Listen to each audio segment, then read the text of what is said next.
Welcome to Zido Sleepy Stories. We're thrilled to have you here for another cozy tale to spark your imagination. If you enjoy our stories, don't forget to hit that like button, subscribe to our channel, and share this video with your friends and family. Your support helps us keep the bedtime magic alive. Now grab your blanket, get comfy, and let's dive into tonight's story.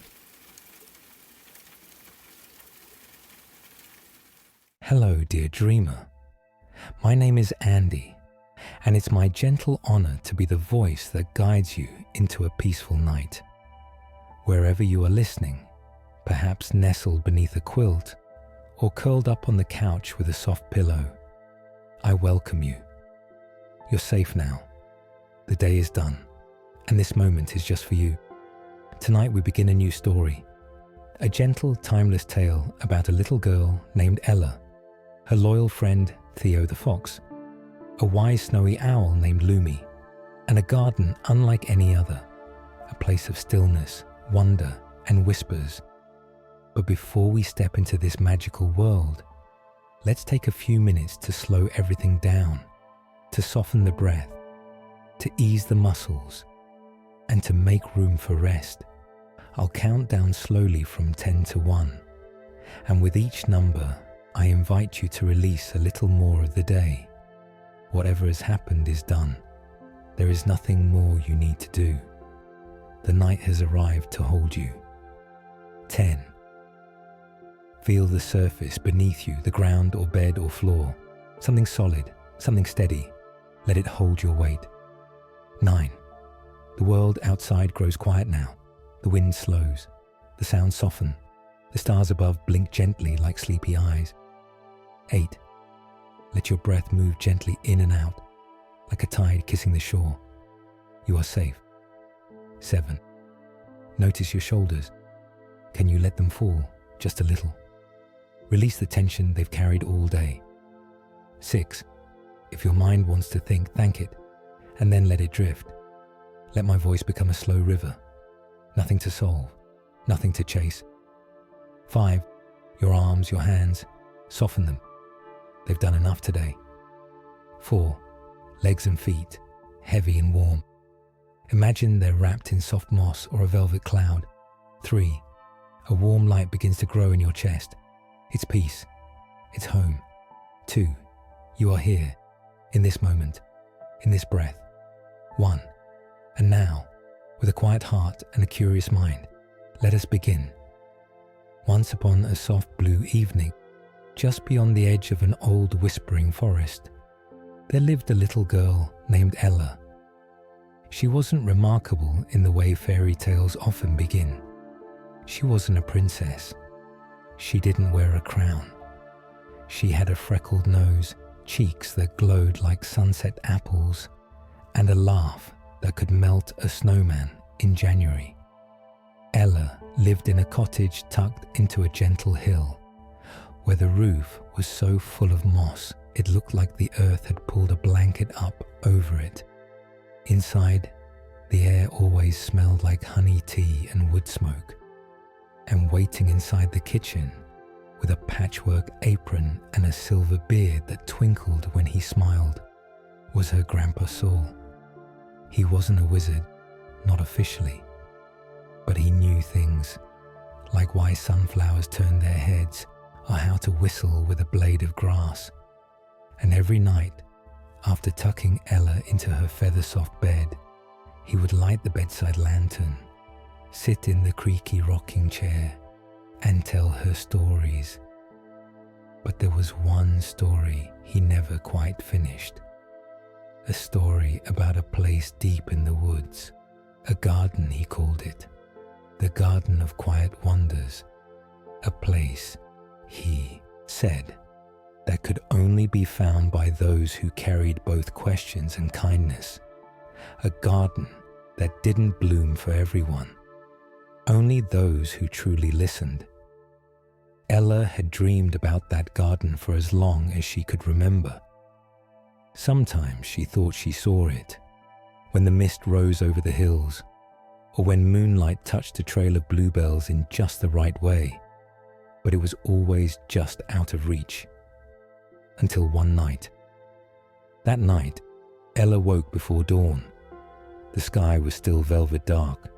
Her room glowed golden from the lantern, which her grandfather had forgotten to blow out. Outside, the wind whispered through the trees like someone softly calling her name. She slipped out of bed, wrapped herself in her favorite woolen shawl, and tiptoed to the door.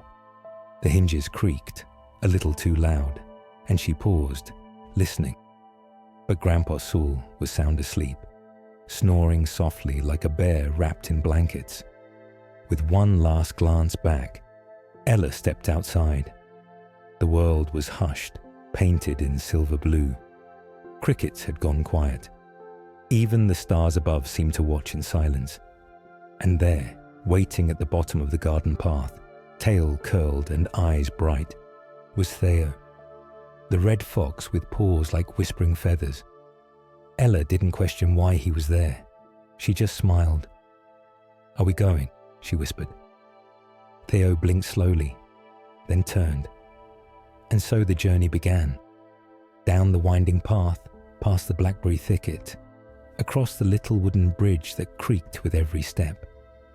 The woods opened before them, not dark or scary, but soft, like a lullaby made of leaves.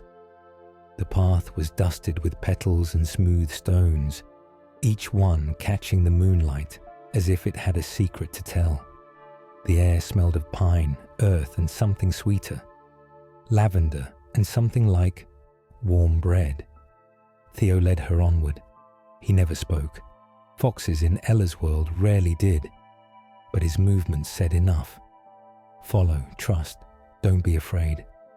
As they walked, the trees began to lean inward, not in a menacing way, but as if they were listening, as if they were glad she had finally come. And then, just as the first whisper of dawn began to stretch across the sky, they reached it. A tall, vine-wrapped archway stood before her, its wooden frame curved like the arms of an old friend. Flowers bloomed along its edges, flowers Ella had never seen before. Some shimmered blue like dragonfly wings, others looked like tiny glowing lanterns. It was the gate, the wishing gate, and beyond it, the garden of quiet wonders. But to enter, she'd have to speak her heart. Ella turned to Theo. Her voice was barely a whisper. "I wish to understand the quiet places inside me, the ones I don't always hear."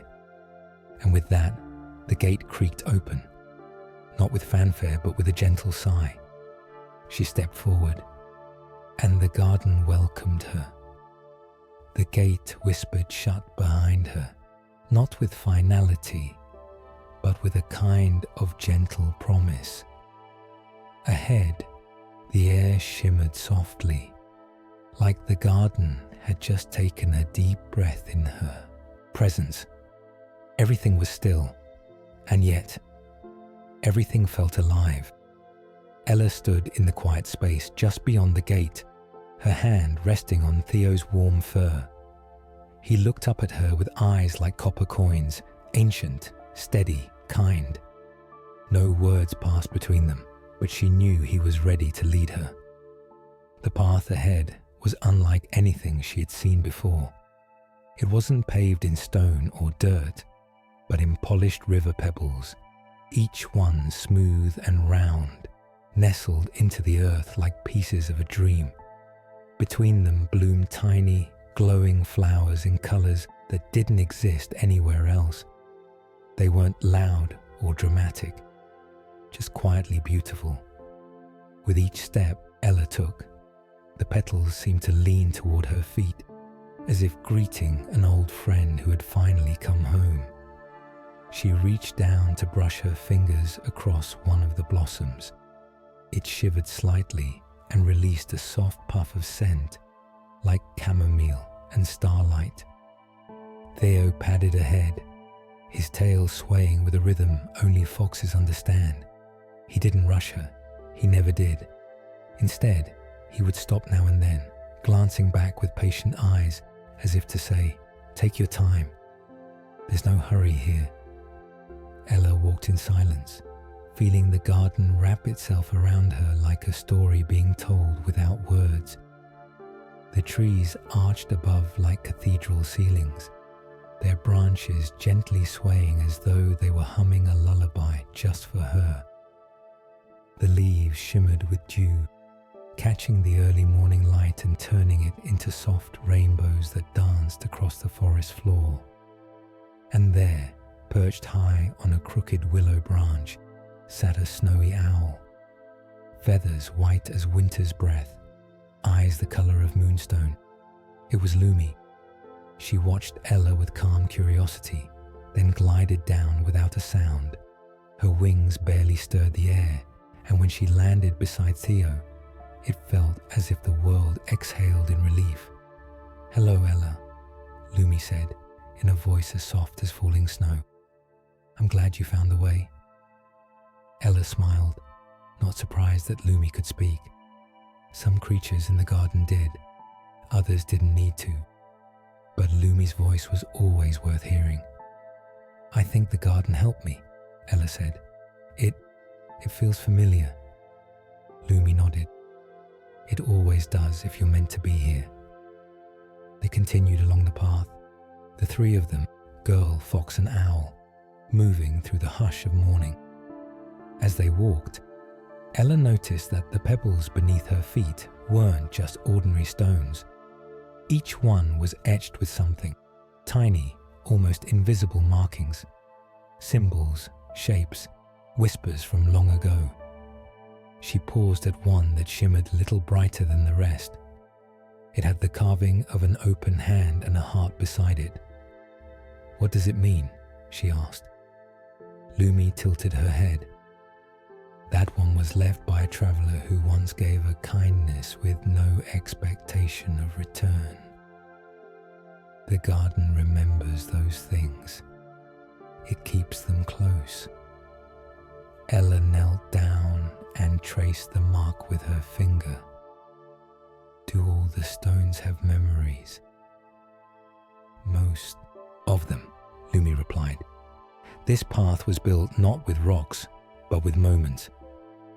The quiet kind, the kind most people walk past without noticing." They continued walking. As they moved deeper into the garden, the petals changed colour, from lavender and ivory to pale gold and soft coral. A gentle breeze stirred the air, carrying the scent of ripe pears and freshly baked bread, though no trees or ovens could be seen. In this garden, memories had a smell, and feelings had a colour. Theo darted ahead to sniff at a patch of ground covered in tiny bell-shaped blooms. When he pressed his nose into the earth, a warm chime echoed faintly, like a memory of laughter. He wagged his tail. Ella giggled. "Is this place alive?" "In its own way," Lumi said. "The garden is woven from the quiet parts of the world. Moments of stillness, sighs before sleep, wishes made without words. It responds to presence, especially gentle ones." They arrived at a clearing where the path paused. In the center stood a tall mirror, not made of glass, but of still water suspended in air, rippling slowly without falling. Around it, wildflowers grew in perfect circles. Ella stepped forward, peering into the floating pool, but it didn't show her face. Instead, she saw herself much younger, laughing in the arms of her mother beneath a sun-dappled tree. The scene was warm, safe, real, but it shifted like smoke, then faded into moonlight. "I miss her," Ella whispered. Lumi nodded. The garden never forgets who we've loved, or who we've lost. It simply holds the memories gently. Like petals in the palm, Ella stood still, her eyes glistening. And then slowly, the garden responded. A soft petal floated down from above, landing in her hair. Another brushed her hand. The air around her seemed to hum with comfort, not to fix, not to erase, but simply to be there. And that, Ella realized, was enough. They sat together for a while, no rush, no words. The garden didn't ask anything of her. It didn't judge her feelings or try to change them. It only held them. And when she was ready, she stood, her heart lighter than before. Theo led the way once more, Lumi at her side. The path of pebbles and petals curved forward, disappearing into trees the colour of soft rust and honey. There was more to see, more to remember, and more to learn. But for now, they walked in peace, wrapped in the kind of silence that feels like a lullaby. They walked in quiet rhythm, the kind of silence that doesn't need to be filled, the kind that grows between friends who understand each other. Around them, the garden stretched wider, fuller, brighter. The morning sun had not quite risen, but a warm, pearly light bathed the air, as if dawn was gently preparing the world for its return. Ella stepped lightly between petals and polished stones, her shawl fluttering softly at her sides. Theo moved just ahead, his keen ears flicking this way and that, as if listening to the wind stories. Lumi glided above, occasionally swooping low, her feathers catching stray beams of early light like floating lanterns. And then, up ahead, the path opened into a wide circle, cleared and quiet, rimmed by tall, ivy-covered pillars. In the center stood a gate. Not an ordinary gate. It was tall and curved at the top like the crescent moon, made of intertwined vines, twisted wood, and strands of silver thread that shimmered faintly in the air. Tiny blossoms bloomed along its frame, some blue, some golden, some with petals that seemed to change color each time you looked at them. At the very top, just where the arch met itself, sat a symbol carved into living wood, a heart encircled by a spiral. Ella stopped and took a small breath in. "The wishing gate," Lumi whispered. Ella turned. "Is this the one Grandpa told me about?" Lumi nodded. "This is the place where wishes are weighed. Not by size or grandeur, but by sincerity. You cannot walk through until you speak a truth from your heart." Theo padded closer and sat at Ella's feet, watching her with steady eyes. Ella looked up at the gate. It didn't look like it would open with a key, nor with strength. It looked like something that opened only for the brave. She hesitated, not because she didn't have a wish, but because putting it into words felt like opening a door inside herself. "Take your time," Lumi said gently, perching on a nearby branch. "There's no rush. The garden listens when you're ready." Ella stepped forward slowly, her feet making barely a sound on the mossy ground. She placed a hand on the gate. It was warm, pulsing gently like a heartbeat. It felt alive. She closed her eyes, and then she spoke. "I wish," she began, her voice a whisper in the hush of the garden, "to understand the parts of me that I don't always hear. The quiet parts, the scared parts, the hopeful ones too." She paused. "And I wish to carry kindness, even when I feel small. I don't want to be important. I just want to be real." That's all a breeze stirred. The vines on the gate shivered. A soft chime sounded from nowhere and everywhere all at once. Then, with no creak, no grind, no clang, the gate simply opened. It didn't swing wide or demand attention. It parted with grace, as though bowing to her courage. Lumi smiled. "Beautifully said." Theo gave a soft yip of encouragement and trotted through the opening first. Lumi followed with a single beat of her snowy wings. Ella stepped through last, feeling something shift. Not outside, but within. Something subtle and true. Beyond the gate, the garden became something new. The path turned to soft moss, warm and spongy underfoot. The air thickened with scent, lavender, rain, old books, and the gentle sweetness of apples. Above, trees arched high with leaves that glowed faintly, each a different shade of calm. Dusty blues, sleepy greens, golden ambers. But it was the feeling that changed. Most, it felt like home. Not the kind with 4 walls and a chimney, but the kind your soul remembers. The kind you feel when someone really sees you and says, "You matter just as you are." As they walked deeper, tiny lights floated past, glowing specks like fireflies, but slower, more deliberate. Some settled briefly on Ella's shoulder or in her hair before drifting away again. She didn't ask what they were. Somehow, she already knew. Wishes, maybe. Tiny fragments of hope still wandering. Lumi spoke softly beside her. This part of the garden is known as the Inner Meadow. Every traveller who makes it through the Wishing Gate finds a different version of it. It grows from your own heart. Ella looked around. So this is me. In part, Lumi said. The garden shows you what you're ready to see, what you're brave enough to feel. Ella looked down and noticed her feet were bare now. She hadn't even realized it. But the moss felt warm and safe, like walking on memory foam woven from stories. At the far end of the meadow stood a willow tree. Beneath its wide, drooping branches sat a wooden bench, carved from a single fallen log. It looked like it had been waiting for her forever. She walked toward it, sat down. Theo curled at her feet, resting his head on her toes. Lumi perched beside her, quiet and still. No one spoke. No one needed to. The moment was full, not of action or sound, but of presence. Ella leaned back against the trunk of the willow, her eyes fluttering half-closed. A breeze moved through the leaves above, sounding like pages turning in a well-loved book. She exhaled, and in that moment she knew the journey was just beginning. But for now, she could rest.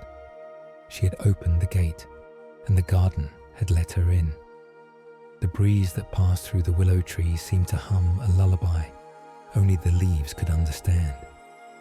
Ella sat with her back resting against the curved bark, Theo dozing softly at her feet, and Lumi perched nearby, her wings folded, her gaze peaceful and distant. Time didn't move here the way it did in the world beyond the gate.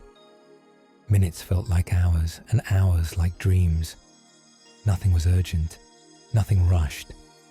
But eventually, something within Ella stirred, not from discomfort or curiosity, but from a gentle tug, as if the garden itself were softly calling her onward.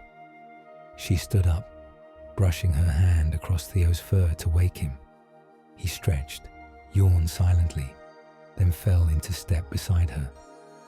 Lumi took flight, gliding just ahead, silent as moonlight. They moved away from the meadow, where moss gave way to soft forest floor once more. Ferns swayed as they passed, whispering welcomes and farewells in equal measure. The air grew cooler, kissed with mist, and the sound of trickling water began to rise, faint at first, then clearer.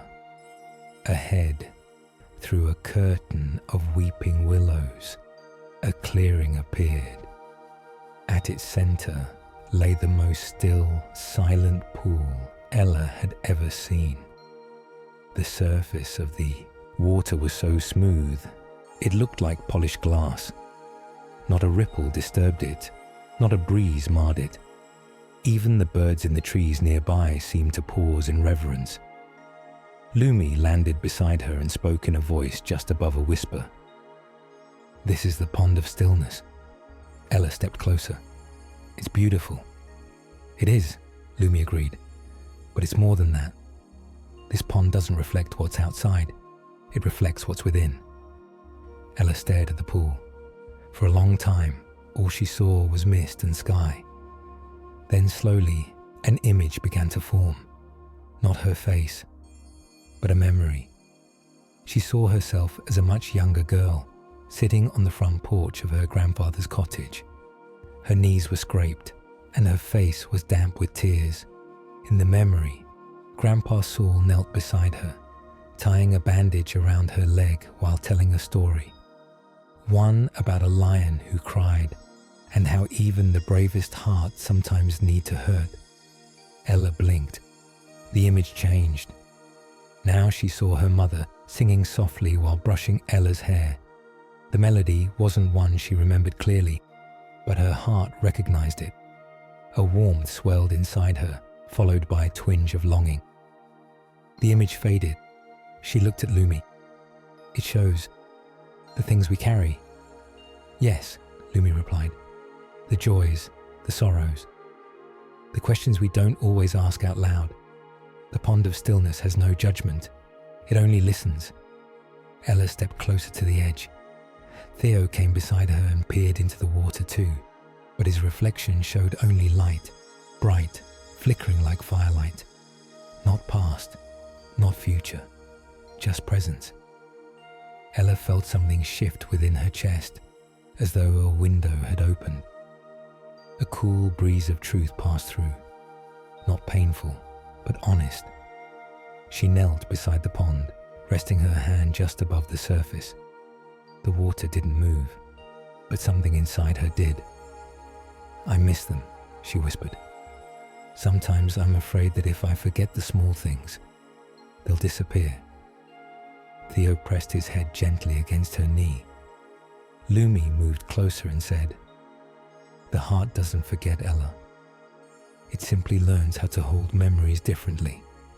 They don't fade, they root themselves deeper. Like the garden, Ella closed her eyes, letting the silence fill her. Not empty, but complete. The kind of silence that comes after a long, needed sigh. The kind that holds you without asking anything in return. After a while, she opened her eyes again. This time, the water reflected only her, but not the tired, worried version of herself. Not the version trying to be brave, just her, still. Enough. She smiled, not because something had been fixed, but because something had been seen. Standing up, she took one last look at the pond. The surface shimmered softly, as if nodding in acknowledgement. Lumi spread her wings. There's more ahead. When you're ready, Ella nodded. I am. Theo barked once, quiet and cheerful, and bounded forward through the trees. Ella followed with lighter steps, not because she had left her feelings behind, but because she now carried them with grace. They passed under branches hung with sleepy vines and stepped into a new part of the garden, where the path curved gently toward another mystery. But for a while, no one spoke. The silence they had found by the pond lingered like a companion walking quietly beside them. Ella turned once to look back. The pond of stillness remained, calm and gleaming in the early light, waiting for the next heart in need of reflection. And the garden, wise and patient, whispered onward. The path from the pond of stillness wound upward, gently at first, then with a quiet intention, as if the garden was encouraging Ella to rise along with the sun. Morning had broken fully now, but the light here didn't blaze or burn. It pooled in soft beams through the leaves, as golden and tender as honey sliding from a spoon. Theo trotted ahead, weaving between tree roots, his reddish fur catching glints of light. Lumi flew low, her wings whispering against the silence as she occasionally circled back to check on Ella, whose steps were now slower, more thoughtful. She had not spoken since leaving the pond, not because there was nothing to say, but because the stillness had shifted something in her, like a bell rung quietly deep within. The sound still lingered. Eventually, they reached a gentle rise where the trees opened into a wide clearing, and in its center stood something ancient. It was a tree, but unlike any Ella had ever seen. It towered, yes, but not in a way that loomed. Its bark was deep grey, smooth in some places and scarred in others, like wrinkles on a kind face. Its branches stretched outward and downward, creating a canopy so wide it touched the edges of the clearing. Moss and hanging lichen draped from its limbs like silk curtains, and carved along its thick trunk were countless tiny grooves, hollows and notches, some no larger than a fingernail, others big enough to nestle your whole hand. Lumi landed gently on a low branch. "We've arrived," she said softly. "This is the echoing tree." Ella stepped closer. "It's huge." "It's old," Lumi replied. "Older than the garden." "Older than memory," some say. Theo padded up beside the trunk and sat, tail curled neatly around his paws. He tilted his head, as if inviting Ella forward. She did. When her hand touched the bark, it was warm and buzzing, almost like the faint hum of a purring cat. She drew her fingers across the grooves, feeling their ridges and dips, each one worn by time, shaped by someone's touch. "It doesn't speak like we do," Lumi explained.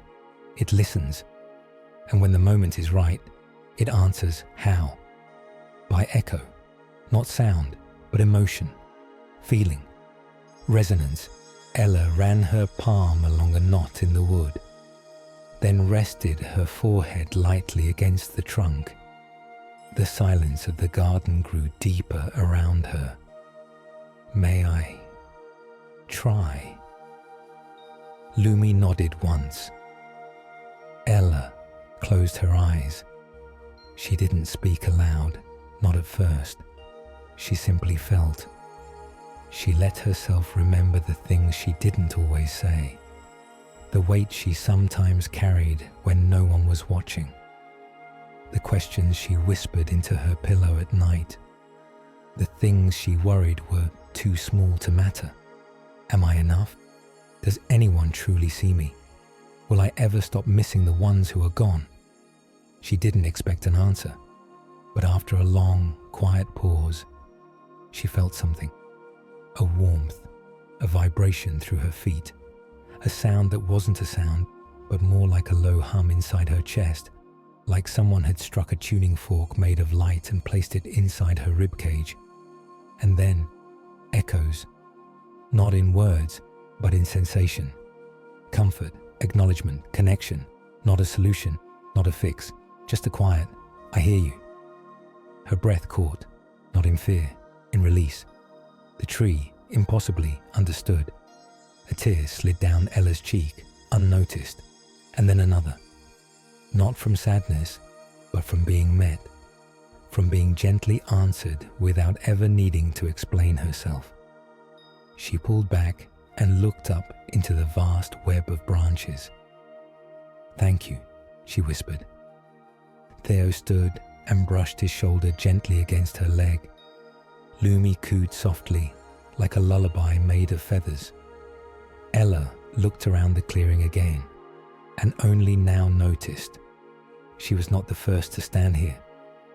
All around the base of the tree, tucked among the roots and stones, were offerings: a tiny carved bird, a faded ribbon, a smooth heart-shaped rock, a wooden button, a braid of dried grass. Nothing expensive, nothing fancy, just meaningful, gifts of truth, left by others who had also been heard. Ella reached into her pocket and pulled out something she always carried: a tiny acorn, polished smooth from years of rolling between her fingers when she felt anxious or shy. It had once fallen into her lap while sitting under the oak tree near her house, the one her mother used to love. She knelt and placed it gently among the other offerings. "From me," she said. As she stood, the wind passed through the clearing, not loud, not fast, but with the softness of a breath through silk. The branches rustled, and for just a moment, the tree shimmered with light. It had accepted her gift. Theo gave a happy yip.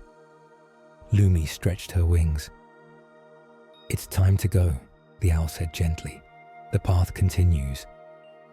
Ella looked back at the tree one more time. "I'll remember this," she whispered. And the wind carried her words away, into the branches, into the garden, into something bigger than her, yet gently holding her. She turned, and they began walking once more.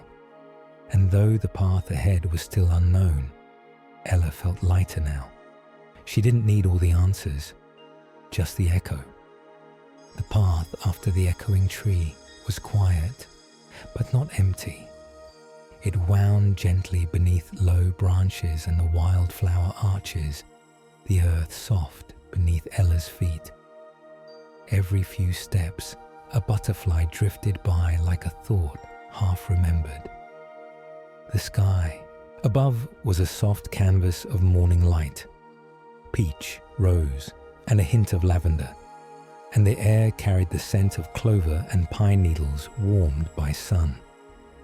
No one spoke, not because there was nothing to say, but because the silence was full.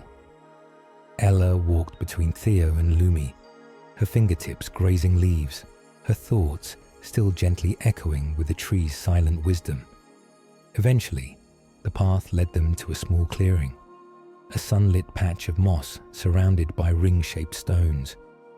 In the center stood a flat boulder, just the right height for sitting.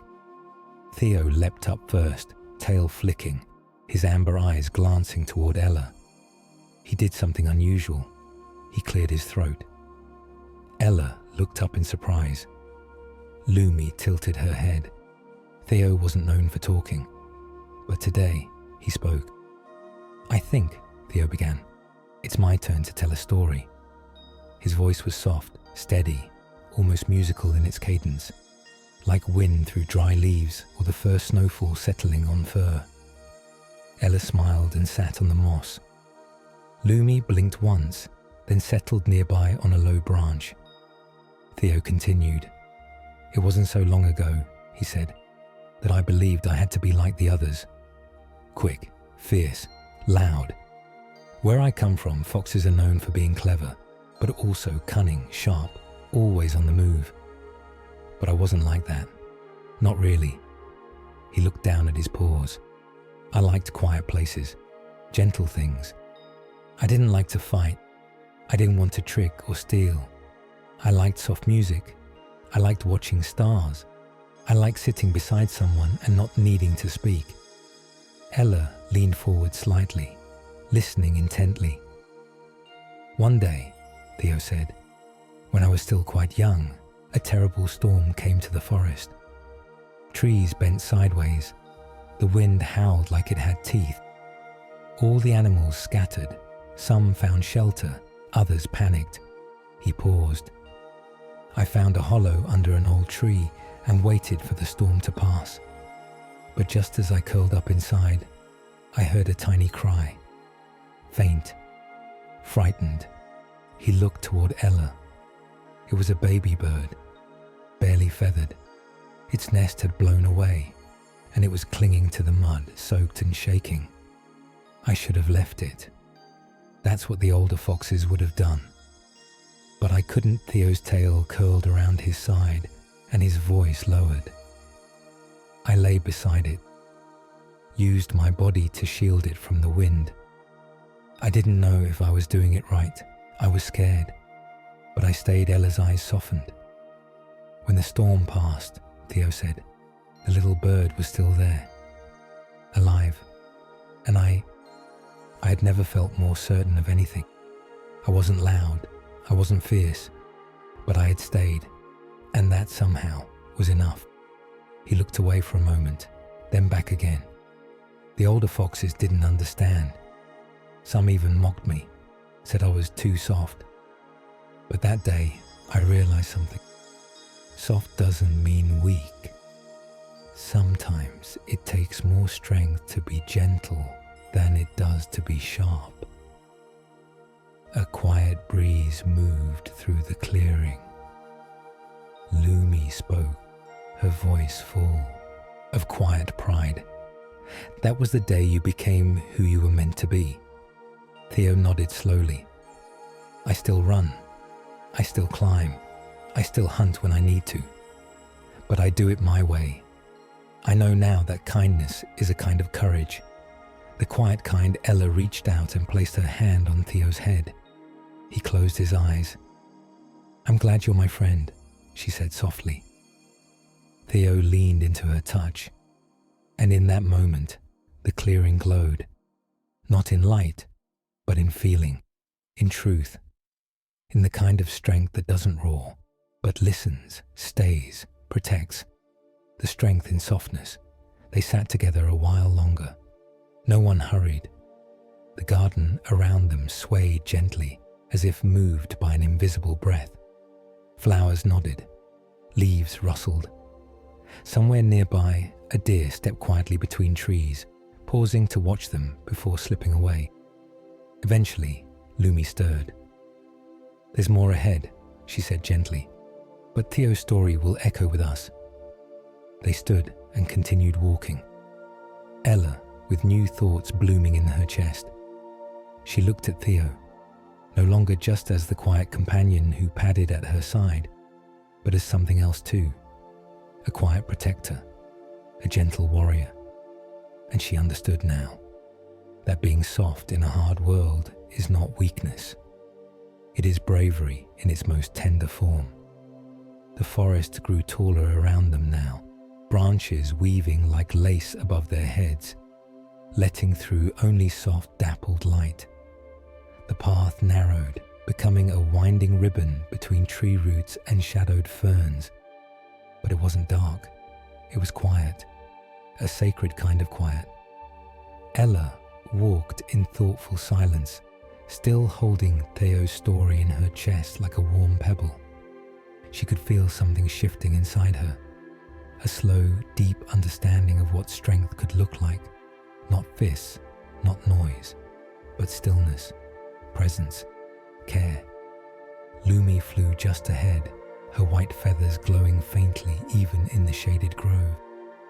She hadn't said much since Theo's tale, but Ella sensed she was waiting for the right moment, the right clearing, the right breath, and soon they found it.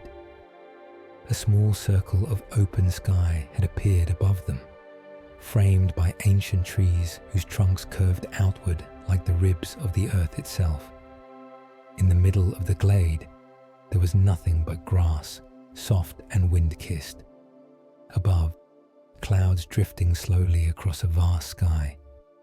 Lumi glided down to land on a tall stone, smoothed by time and covered in moss. She looked up at the sky, then down at Ella, and then, at last, she spoke. Would you like to hear a story from my younger days? Ella smiled. Very much. Theo curled up beside the mossy stone, tail flicking. He too was listening. Lumi folded her wings neatly, her golden eyes far away. When I was just a fledgling, she began. I was not wise. Not yet. My feathers were soft, my wings still learning, my questions louder than my instincts. And oh, did I have questions. Ella leaned forward, the grass crinkling beneath her legs. I was obsessed with the moon, Lumi said. Its shape, its glow, its shifting moods. Why did it vanish some nights? Why did it grow fat and full, only to disappear again? She looked toward the sky, where the pale ghost of the moon still lingered, even in daylight. I thought, maybe if I could get close enough, I could ask it. Ella's eyes widened. Did you try? Lumi's beak curved in the shape of an amused smile. One evening, under a silver sky, I launched myself into the air and flew higher than I ever had, past the trees, past the hills, into winds I wasn't strong enough to ride, but I kept going. I had to. I thought the moon might be waiting for me. Her voice softened. But the higher I flew, the thinner the air became. My wings grew tired, the stars began to blur, and just as I thought I might fall, a cloud appeared beneath me. Ella gasped softly. It was soft, Lumi said, like a pillow woven from snow and breath. I landed on it, shaking, exhausted, and as I lay there, I looked up at the moon again. She paused, and I realized it hadn't moved. I had. The moon wasn't hiding from me. It was simply reflecting what the sky allowed. It was part of something larger, a rhythm, a cycle. It changed because everything changes. Lumi looked down at Ella, and I realized something else. What? Ella whispered, that I had flown so high to ask the moon a question. But the answer had already been inside me. The clearing went still, as though the trees themselves were leaning in to listen. I learned that night, Lumi said, that sometimes what we chase is simply a reflection, that we can spend so long trying to find something out there, only to discover it was within us all along. She turned back to the sky. The moon is a mirror, she said. It doesn't give us answers. It helps us see the ones we've carried all along. Ella felt something stir deep inside her chest. She thought of her own questions, the quiet ones she hadn't said aloud. Will I be okay? What if I'm not enough? What if I never stop missing her? And then she thought of the pond, the tree, Theo's story, Lumi's flight, and she understood. Not everything needed to be answered to be understood. Not every question needed words. Sometimes, a story was enough. Lumi stretched her wings once more, but stayed perched. I tell you this not because I have all the wisdom, she said, but because I remember what it was like not to. Ella stood and walked slowly to Lumi's stone. She placed her hand against the cool moss. Thank you, she said. I think I needed to hear that. We all do, Lumi replied. Theo yawned, then gave a quiet bark. Well, he said, I'm still not flying to the moon. They all laughed softly. The clearing was still, but not silent. The wind stirred. A bird sang far away. And the moon, pale and distant, hung in the sky like a quiet friend. They lingered there, while longer, just breathing, just being. And then, once again, the path called. Ella took one last look at the sky, and this time, she didn't see the moon as something far away. She saw it as something familiar, a mirror, a guide, a gentle reminder that her questions, like her heart, were already part of something beautiful. The path curved gently now, moving through a corridor of amber-leafed trees. Sunlight filtered through the branches in golden shafts, landing like lanterns on the moss-covered ground. The air smelled faintly of cinnamon, wood smoke, and something Ella couldn't quite name, like the inside of an old book that had been loved for generations. She walked slowly, fingers trailing along ivy-draped trunks.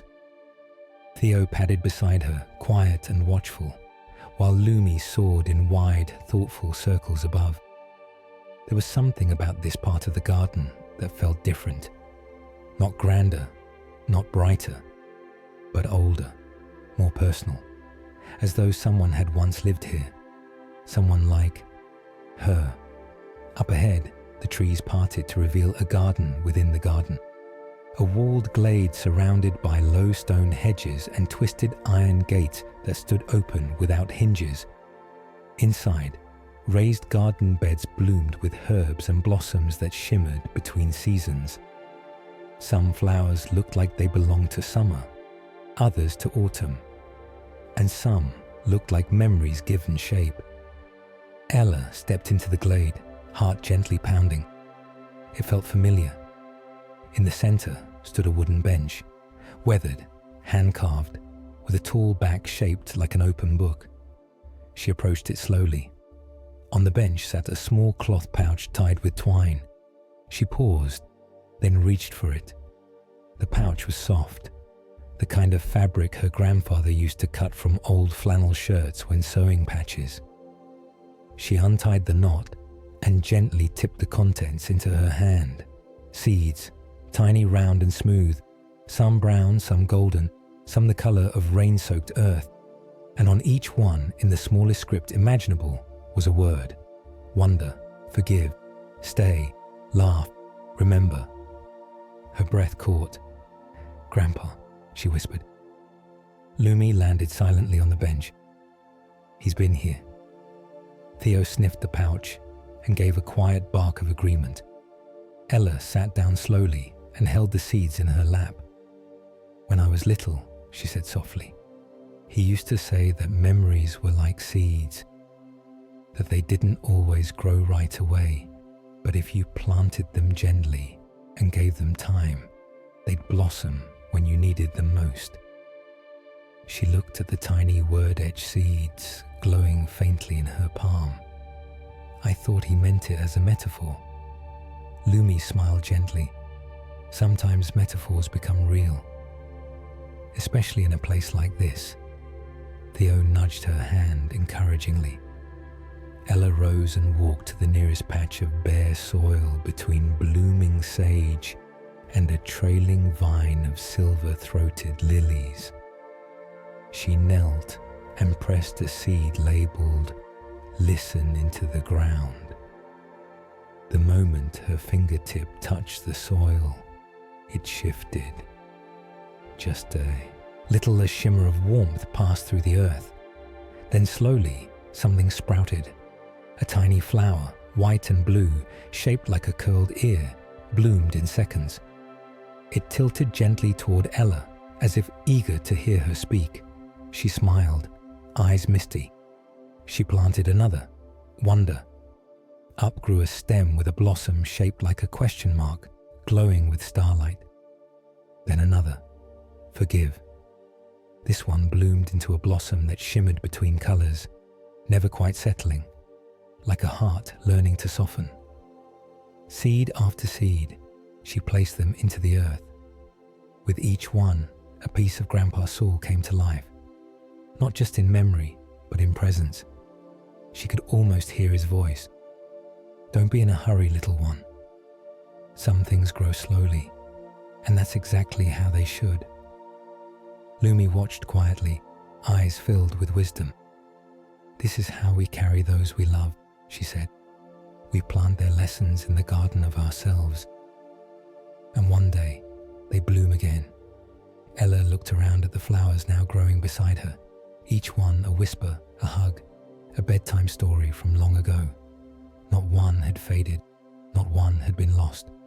Theo stood beside her, his gaze soft. Ella whispered, "He left this for me, didn't he?" Lumi nodded. "For you, and for the part of you that would always remember him." The wind stirred the garden gently, and the leaves danced.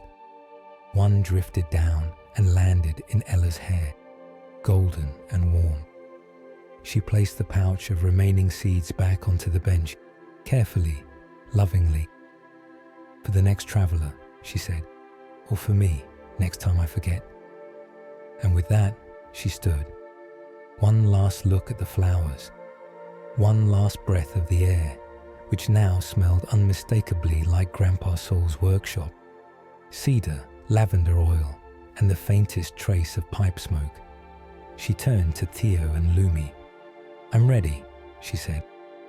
They walked away slowly, the garden glade fading behind them like a well-kept secret. But Ella didn't feel like she was leaving anything behind. She felt like she was carrying something forward. A gift. A garden planted in her heart. The sun had begun its gentle descent, casting long golden shadows across the path as Ella Theo and Lumi wandered deeper into the garden's twilight. The light was no longer crisp and curious. It had softened, mellowed, like the final notes of a lullaby. The leaves glowed amber and rose.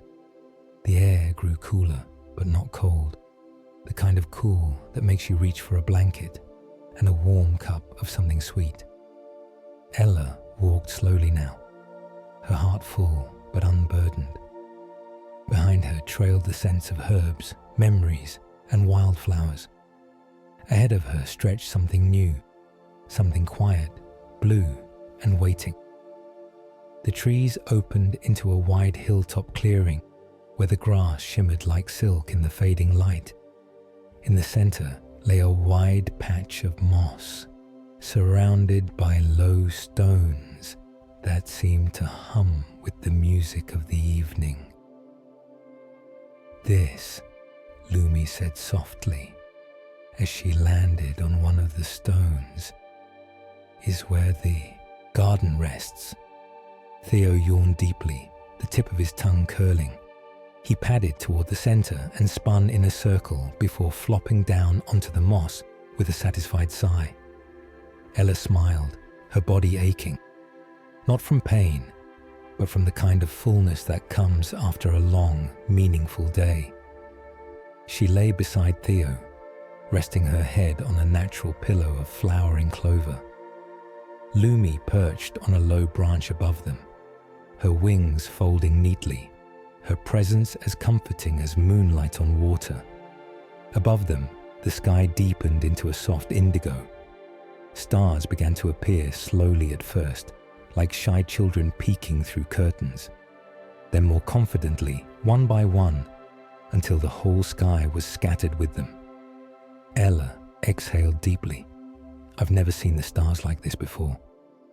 "They shine brighter in places that listen," Lumi replied. And then it came. The wind. Not a strong wind, not a cold wind, but a sleepy wind. It floated over the hill like a sigh from the moon itself. It carried no leaves, no dust, only peace. It touched Ella's cheeks, brushed Theo's fur, whispered through Lumi's feathers. With it came a scent, soft lavender, a hint of chamomile, and something sweeter, more mysterious, like the air inside a dream. Ella closed her eyes, and the wind wrapped around her like a shawl woven from lullabies. "What is it?" she asked quietly, her voice heavy with drowsiness. Lumi answered in a hush. "It's the sleepy wind. It comes each night to tuck the garden in," Theo stirred and murmured. "Feels like someone humming me to sleep." Ella giggled sleepily. "That's exactly what it feels like." And just when she thought the moment couldn't be more magical, the stars began to move, not quickly, not brightly, but softly. They shimmered downward like slow-falling snow, folding themselves into patterns above her. A blanket made of stars. Ella watched as they arranged themselves into constellations she didn't recognize, but somehow understood. A tree with open arms, a fox curled in sleep, a feather drifting on water, a seed growing into bloom. "The garden is covering you," Lumi said, "so you can rest." Ella blinked slowly, her lashes heavy. "But we're still in the middle of the story," she whispered. "Every good story," Lumi replied, "pauses when the heart is full and the eyes begin to close." Theo shifted and placed his head on Ella's arm. His breathing slowed. The sleepy wind danced across the clearing once more, then grew still. Ella gazed up at the sky through barely opened eyes. "What happens tomorrow?" Lumi smiled gently. "Tomorrow takes care of itself. For now, just let the stars hold you."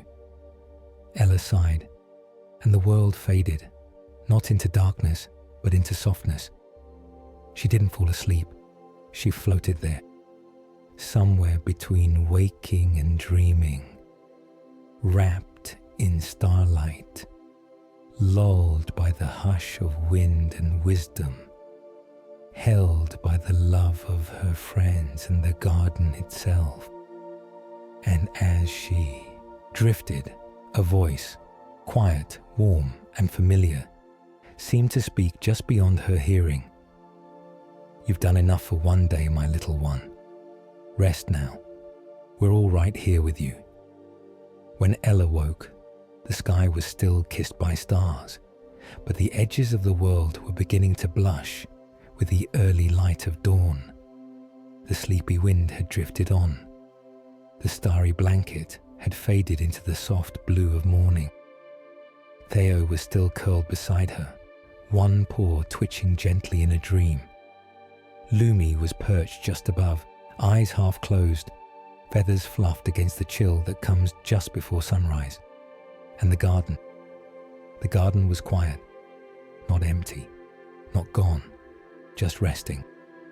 Ella sat up slowly, her body heavy in that sweet way it feels after a full day of play, laughter, and just enough tears. She took a long breath, of lavender and pine, of earth and morning dew, and smiled. "I think it's time to go home," she whispered. Lumi opened her eyes. "The garden agrees." Theo gave a tiny grunt and stretched, shaking the sleep from his limbs. He nuzzled against Ella's side, then looked toward the edge of the clearing.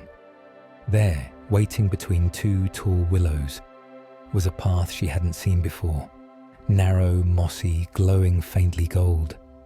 Ella rose to her feet. Her shoes, she noticed, were beside her, clean, dry, waiting patiently. She slipped them on, then looked once more around the space where she had rested. There were no fences here, no gates, no need for goodbye. She turned toward the path. Theo padded ahead. Lumi took flight just above, and Ella followed, her heart full. As they walked, the sounds of the garden began to fade, not disappear, just soften, like music drifting through an open window as you walk away. The rustle of leaves, the ripple of water, the chime of unseen bells, all grew quieter. And then, in the space between one breath and the next, she was home. Just like that, the familiar trees of her grandfather's yard, the crooked stone path, the ivy climbing the porch rails, and the tiny cottage nestled beneath a blanket of moss and morning light.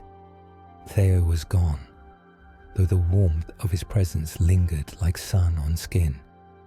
Lumi circled once overhead, then disappeared into the trees, her snowy wings catching the first rays of sunlight like floating silver leaves. Ella stepped onto the porch, where the old rocking chair creaked softly in the breeze. Inside, the smell of cinnamon oats and chamomile tea wrapped around her like a memory. Grandpa Saul stood at the stove, humming. He turned when he heard the door. "There you are," he said with a smile that reached all the way to his eyes. Ella crossed the room and wrapped her arms around him without a word. He hugged her back, not with surprise, not with questions, just love. They sat at the kitchen table, the morning light filtering through lace curtains, and Ella told him everything, not with rushed words or nervous chatter, but slowly, with pauses. She spoke of Theo's gentle bravery, of Lumi's skyborn wisdom, of the pond of stillness and the echoing tree, of the seeds that bore his handwriting, of the garden that somehow remembered everything worth remembering. When she finished, Grandpa Saul nodded. "I wondered when the garden would call you," he said. "It always does, when hearts are ready." Ella looked down at her hands. "They weren't big stories," she said softly. "Not like dragons or quests or kingdoms." "No," Grandpa said gently. "They were better. They were true." He reached across the table and took her hand. "The world needs stories like that, Ella. Gentle ones, quiet ones. Stories that remind us that kindness is strong, that grief can grow into wisdom, that small things matter. Ella's eyes shimmered. "Think you'll go back someday?" he asked. She nodded. "I don't think the garden ever truly leaves you." They sat in silence for a while, sipping tea and watching the steam curl upward, like the last verse of a lullaby. Outside, the sun climbed slowly, brushing the treetops with gold. Inside, a little girl, no longer quite so little, and her grandfather sat at a wooden table, surrounded by warmth and stories and the hush of something sacred. That night, as stars blinked awake once more, Ella lay in bed beneath a patchwork quilt. She held a small pouch in her hands, newly filled with seeds she had saved from the glade. Each one now glowed faintly, carrying a memory, a lesson, a promise. She placed the pouch on the windowsill, closed her eyes, and just before sleep wrapped itself around her like the night sky. She whispered one final word, "Thank you." And somewhere far beyond the cottage, within the garden of quiet wonders, the wind stirred softly and listened.